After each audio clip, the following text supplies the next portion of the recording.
মানুষজন আমার কাছে এসে বলে, উস্তাদ আমি নামাজ পড়ি, রোজা রাখি, হারাম খাই না, হালাল খাই, হালাল উপার্জন করি, এরপরেও আমার এত সমস্যা কেন? এত দোয়া করি, তাহাজ্জুদও পড়ি, সোমবার বৃহস্পতিবার রোজা রাখি, অনেক দোয়া করি, তবুও আমার কষ্ট দূর হয় না। এত সব ইবাদত করে তাহলে কি লাভ? সব ঠিক কাজ করছি, কিন্তু জীবনে সব ব্যাঠিক হচ্ছে আমার সাথে। বরং আমি যতই করি, যতই ইসলামের দিকে আসি, আমার জীবনের কষ্ট আরো বেড়ে যায়। বিষয়টা আসলে খুবই কমন।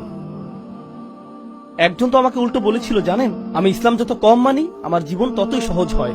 মানে এভাবে বলতে চাই না, জানি আল্লাহ শুনছেন, আর সেইভাবে ইশারা করে দেখাচ্ছে।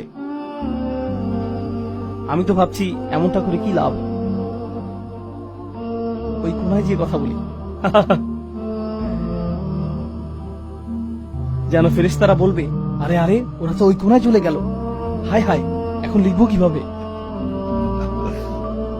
কিন্তু জানেন, যখন নামাজ পড়া শুরু করি জীবনে কষ্ট চলে আসে, নামাজ পড়া বন্ধ করে দিলে জীবন সহজ হয়ে যায়। মানে এমনটাই হচ্ছে আমার সাথে।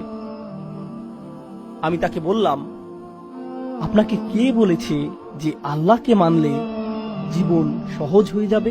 কোরআন তো কখনো বলেনি। প্রবাদ আছে যে প্রজ্ঞার সাথে চলে জীবন ভালো হবে। কোরআনে কি এমন কিছু আছে?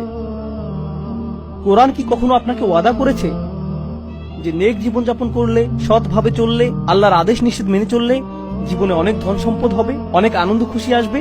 আল্লাহ কি এমন বলেছেন? না, বলেননি। তিনি বলেছেন, লাকাদ খলাকনাল ইনসানা ফি কাবাদ। কিন্তু মানব জাতিকে সৃষ্টি করা হয়েছে প্রচন্ড কষ্টের মাঝে। এরপর আমাদের উদাহরণ দিচ্ছেন তিনি। আচ্ছা ঠিক আছে, আল্লাহকে যারা সবচাইতে বেশি মেনেছেন তাদের উদাহরণ দেখি। ইব্রাহিম আলাইহিস সালাম আল্লাহ কি কত মেনেছেন? তার জীবন তো তাহলে না না। ইউসুফ আলাইহিস সালাম কোন নিয়ম ভঙ্গ করেননি, ভালো থেকেছেন শুধু। তার জীবন তো তাহলে, তাই না? দাঁড়ান, দেখুন কোরআনে এই বিষয়টি উঠে এসেছে। প্রচন্ড মহান ব্যক্তি যারা প্রচন্ড প্রজ্ঞার সাথে চলে তাদের জীবনও কঠিন হয়।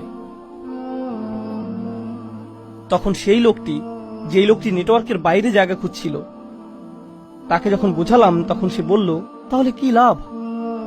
জীবন তো কঠিন হয়েই থাকবে, লাভ কি তাহলে?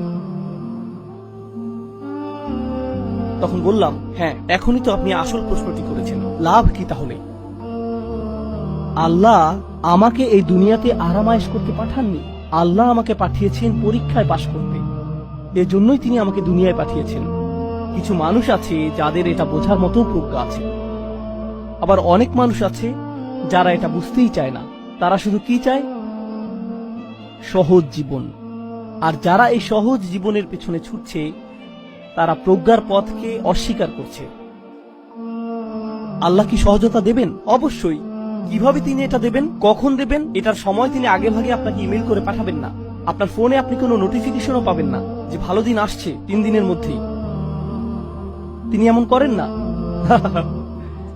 আপনারা তো জানেন, সর্বশ্রেষ্ঠ বিশ্বাসীরাও বলেছিল, মাতা নাসরুল্লাহ, আল্লাহ সাহায্য কখন আসবে, কখন আসবে সাহায্য? আল্লাহ বলছেন শীঘ্রই আসবে।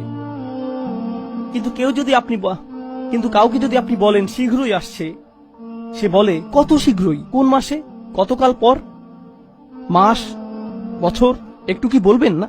বলা হবে না। ওমা কানাল্লাহু লিইউতলিয়াকুম আলাল গায়ব। আল্লাহর কোনো প্রয়োজন পড়েনি যে তিনি আপনাকে গায়েব সম্পর্কে কিছু বলে দেবেন। ঠিক এটাই হচ্ছে মূলত পরিপক্কতা, তাই না? জীবনের একটি পরিপক্ক দৃষ্টিভঙ্গি। পরীক্ষা আসবেই, আল্লাহ আপনাকে সেসব পরীক্ষা পাড়ি দেবার শক্তি আর প্রজ্ঞা দিয়েছেন। জীবনকে সহজ করা হেদায়েতের উদ্দেশ্য নয়, ঝড়কে থামিয়ে দেয়া হেদায়েতের কাজ নয়, বরং উদ্দেশ্য হলো যেন আপনি ঝড় পাড়ি দিতে পারেন। এখন আপনি জানেন কিভাবে ঝড়ের ভেতর দিয়ে পাড়ি দিতে হয়। ঝড় যে চলে যাবে